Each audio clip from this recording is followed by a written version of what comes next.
So in this video that you're about to see, you're going to learn just how devious, deceitful, sneaky, and cunning the sinners of the Gentiles can be. Now you may refer to them as what they are commonly called, white people, but nonetheless, by the end of this video, you will, or you should have a clearer picture of just how these people operate. Now, let me be clear. I'm not speaking on all the Gentiles or all white people. I'm merely speaking on the sinners of the Gentiles. So let's go ahead and get into the video. Now, who was a Tatiana Jefferson? A Tatiana Jefferson was a 28-year-old African American or black woman who had recently moved back home with her mother because her mother was ailing, and she moved back home to take care of her mother. Now, Tatiana was a graduate of Xavier University of Louisiana. In 2014, she graduated with a degree in biology. She was a loving daughter, a loving sister, a loving aunt, a loving granddaughter. There was nothing bad that could be said about a Tatiana. Now, we all know on October 12th, 2019, at approximately 2:30 a.m., Tatiana was playing video games with her nephew when she heard a noise in her backyard. And as she approached the window, she was then shot within seconds and killed. Now, the forensic investigator reported that the 8-year-old told him that they were playing video games, him and his auntie, and she heard a noise outside, where she then went into her purse and retrieved her handgun, and she began to approach the window. They also said that she raised her handgun, at which time she was shot once by ex-police officer Aaron Dean and killed. Now, I'm going to read this to you, and it states, the boy who was in the room with Jefferson when she was shot told a forensic interviewer that he and his aunt were playing games together about 2:30 a.m. Saturday when she heard noises outside their home in the 1200 block of East Allen Avenue. Jefferson, 28, took her handgun from her purse and pointed it toward the window before she was shot, the nephew said, according to the arrest warrant affidavit. The 8-year-old saw his aunt fall to the ground. She was pronounced dead at 3:05 a.m. Now, you tell me how this 8-year-old is going to get over watching his aunt be murdered by a police officer just minutes or seconds after they're sharing a moment with each other playing video games together. Somebody tell me how this young child is going to get over, or the vision of seeing his aunt killed right in front of him. Now, the officer that shot her, Aaron Dean, had been with the department. He joined the department in April of 2018. After the shooting, Officer Aaron Dean resigned from the police department. Shortly after that, he was arrested and charged with murder. Now, his bail was set at $200,000. You guys let me know Any other regular citizen that murders someone by coming in their yard and shooting them through their own window, you let me know any one of those types of murderers or any regular murdering civilian that would get a bail of $200,000. And I'm just gonna say a civilian of color because the Gentiles get it all the time. They'll get those types of bails just because of who they are. So this guy gets a $200,000 bail, and he gets out of jail because you only have to pay 10% and put up collateral. So 10% of that would be $20,000, which is, I'm sure somebody paid it for him, probably from the police union or something like that. In my opinion, they have an account for police officers that do things like this, and they help them out immediately. I don't believe he spent a day in jail. He may have spent some hours, but I don't believe he spent a day in jail. So you have this officer, Aaron Dean, who has shot and killed the Tatiana Jefferson. He makes bail.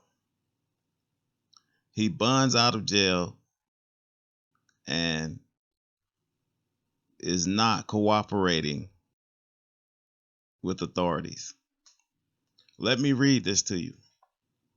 Dean, 34, was arrested at his attorney's office about 6 p.m. Monday on a murder charge. He was freed from the Tarrant County Jail after posting $200,000 bond shortly after 9 p.m. So he literally spent less than 3 hours in jail. Talk about privilege. Now, let me go a little further with this. Krause, who spoke before the affidavit was released, said it's still unclear what Dean was thinking when he shot through a bedroom window, striking Jefferson. That's because the former officer who resigned Monday has not provided a written statement nor answered any questions, the chief said.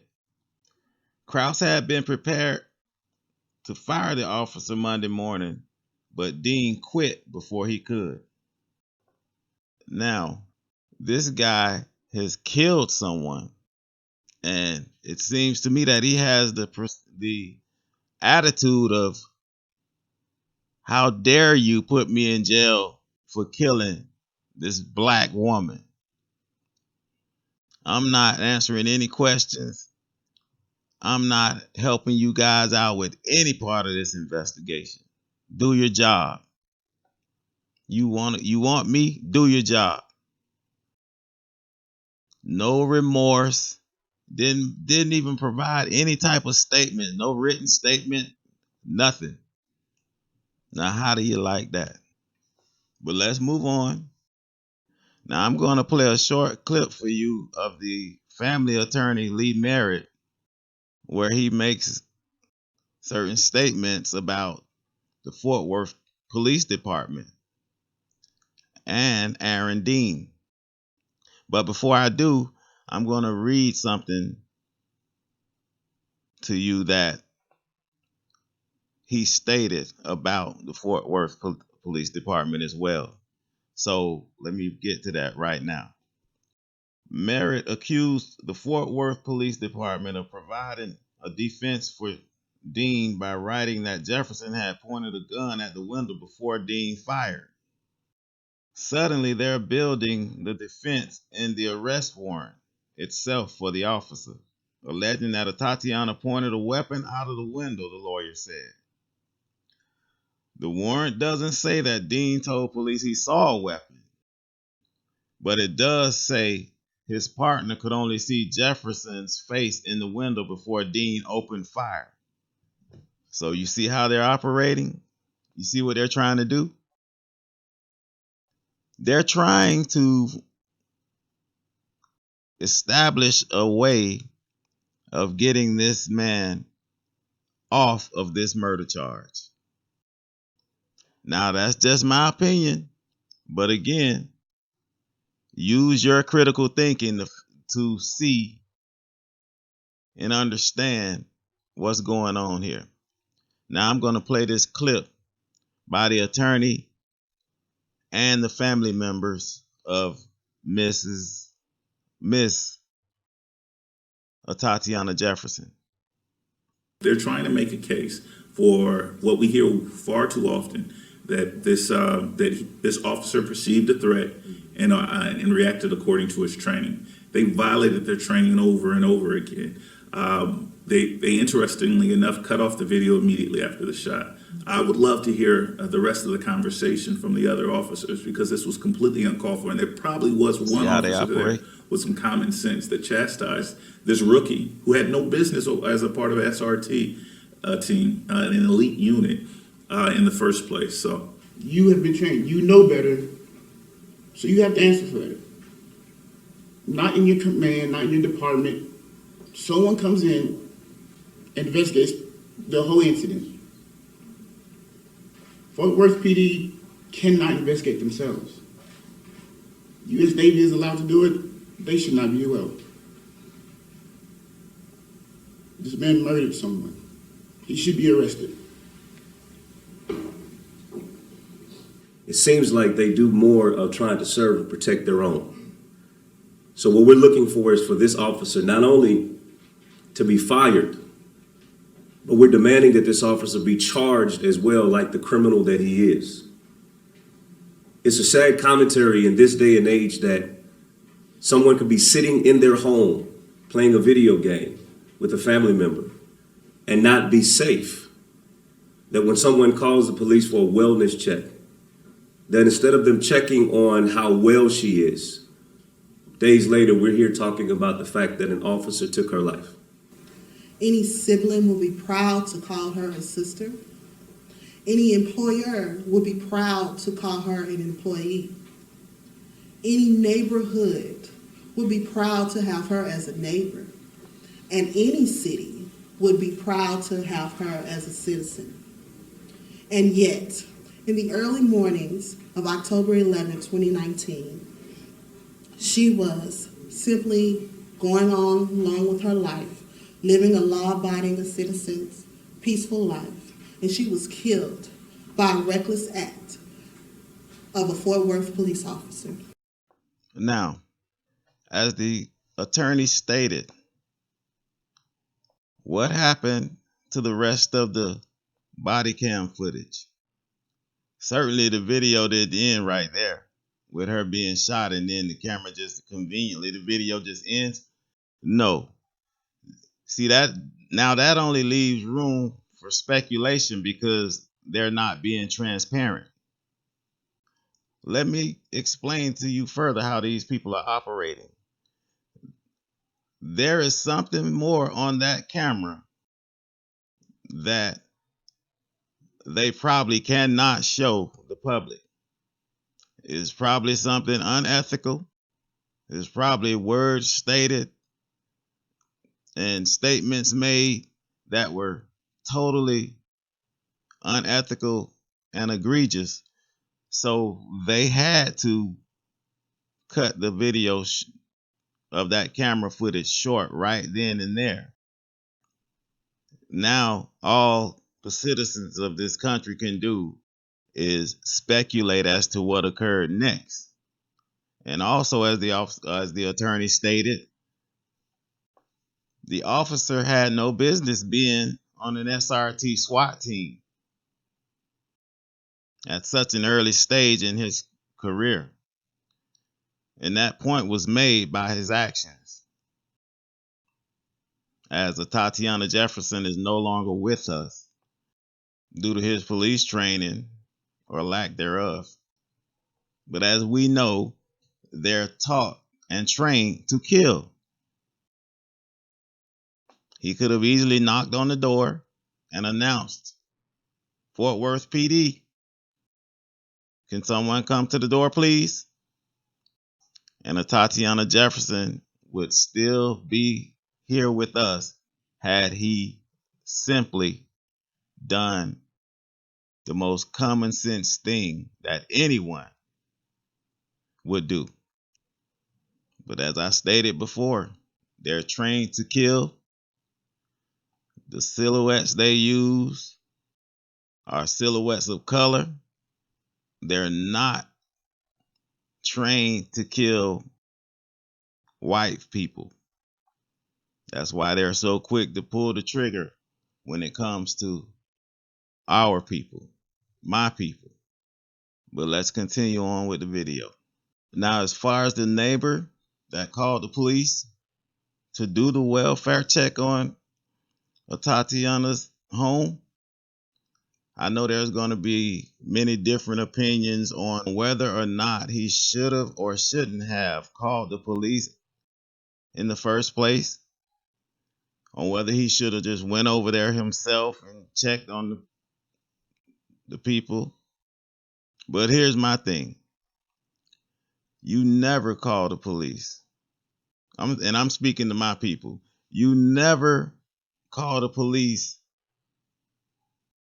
to get them involved in your situations. I don't care what they are. We've always been taught to not call the police because things like this tend to always happen when the police are called into our business. That's why we were taught to never call the police and never involve them in your business, to resolve these issues yourself. That way, none of this stuff could happen. And had true enough, had he gone over to Tatiana's residence himself and knocked on the door, Tatiana would still be alive today. But on the other hand, he probably thought that something was wrong and just wanted the police to go over and check it out. But if it was up to me, if it was me, I would never involve the police. I wouldn't have called the police. That's just me. I'm just saying I wouldn't have never called the police because I know how these things turn out most of the time. And the families, a lot of times the family called the police to get their loved ones help. I've seen on several different occasions and several different videos where the families call police to help their 15-year-old child or to help their uncle or their brother. And the police come and the person that needs the help ends up dead, ends up shot by police. And the family ends up regretting calling the police because they've now lost their loved one at the hands of the very people that's supposed to come and help. So I never call the police. Don't call the police. Don't involve the police in your business. Do not involve the police in your business. Now check out what this guy says in this clip. Take a look. I call my police department for a welfare check. No domestic violence, no arguing, nothing that they should have been concerned with as far as them coming with guns drawn to my neighbor's house. A welfare check ended up with a woman being murdered. You can't make this stuff up. And this is prevalent. This is an epidemic. This is a pandemic all over this country. This is a pandemic. Texas is just hot right now with it, but this is a pandemic. It happens all over this country because this country was founded off of hate and murder. And that demonic spirit is alive and well still right now to this day. Now, in this next clip I'm about to show you, this is a former Fort Worth police officer. And she gives her take on how she feels when she gets pulled over by the police. And she's a former police officer. So let's go ahead and check this clip out. Black female, former police officer, I'm afraid when I get stopped. Former Fort Worth police officer LaRonda Young says she doesn't trust the department's officers, and she feels 28-year-old Tatiana Jefferson's death represents a clear breach of protocol. Officers are shooting before assessing situations. If that officer had simply knocked on the door, that young lady would be alive today. Officer Aaron Dean resigned yesterday. Body cam footage shows the moment he shot and killed Jefferson in her home on Saturday. Put your hands up! Show me your hands! The video shows Dean, who's now charged with murder, never identified himself as a police officer. So now you have these statements coming from a former Fort Worth police officer. And you can see plain as day, she's afraid of the very department that she used to work for. Now, how do you sum that up? She stated that these police are shooting first, basically, and asking questions later. This is how these people operate. It's like they've been given the green light on Black or African Americans. I relate it to KKK in uniform. To be totally honest with you, that's how I relate to them. I call them the Ku Klux Klan in a police uniform, because that's what they show me. If it walks like a duck and looks like a duck and quacks like a duck, then I'm gonna call it a duck, not a dog and not a cat, a duck. So when you show me the kind of hate and willingness to shoot and kill my people, men, women, and children, then I have to go ahead and make the assumption or make the connection that you're part of some type of racist hate group. And that goes on all over this country, all over America.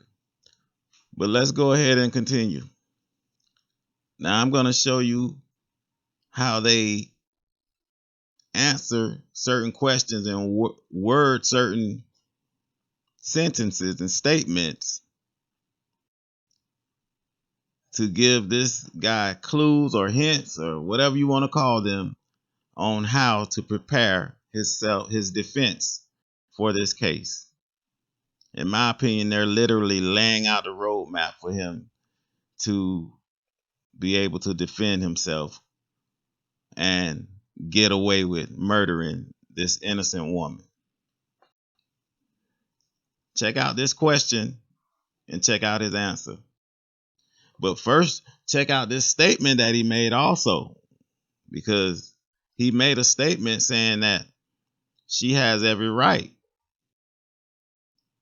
to have a weapon if she feels that there is someone outside her home who is a threat to her and her family's well-being. So this is the first part. This is the first clip I'm going to play for you. Check it out. The gun was found just inside the room, but it makes sense that she would have a gun if she felt that she was being threatened or there was someone in the backyard. Okay, now I'm going to show you the next part of this clip in which I feel that they're laying out the roadmap for this guy, saying this is the defense you need to use right here to get away with this crime you've committed and to become a police officer again and to get all your back pay from where you are off and everything. This is how I feel about that situation. But let's go ahead and roll this clip. Is procedure for officers on an open structure? Is it to go onto the property and look in windows? Is an open structure, do you think common sense would be to knock on a door? Well, it depends on what the officers believed at the time. If they think the structure is open due to somebody breaking in or something like that, that would elicit one response. If they think it's just somebody left their door open, that would elicit a separate response. So you heard him say if they perceive things one way, they can respond this way. If they perceive things another way, they can respond that way. So they can say, or he can say, I perceived that there was someone in the house who was not supposed to be there, who was burglarizing the house. That's why I had my weapon drawn. And when she approached the window with her gun, I thought she was the actual burglar and I shot her. Mind you, he never stated that she had a gun when she approached the window at all. He never stated that. But they've given him the hint that, or they've given him the ammunition when they wrote in the warrant that she had a weapon pointed at the window.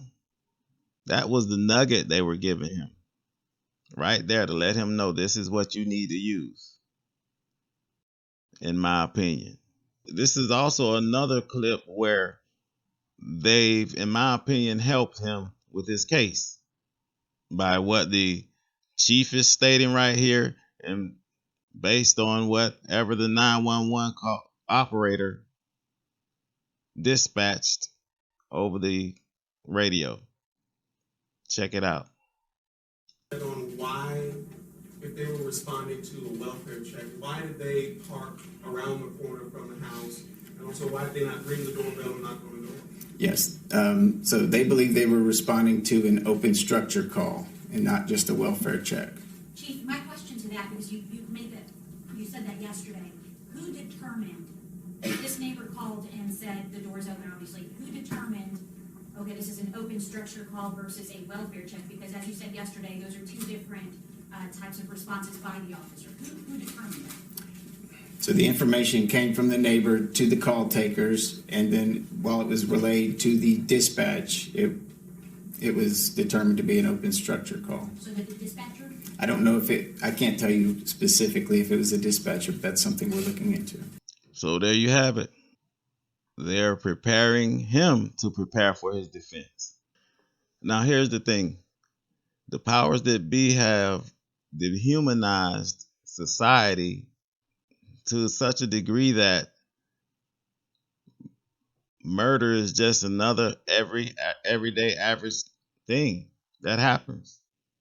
And we literally can see someone murdered on TV or in real life and pretty much be over it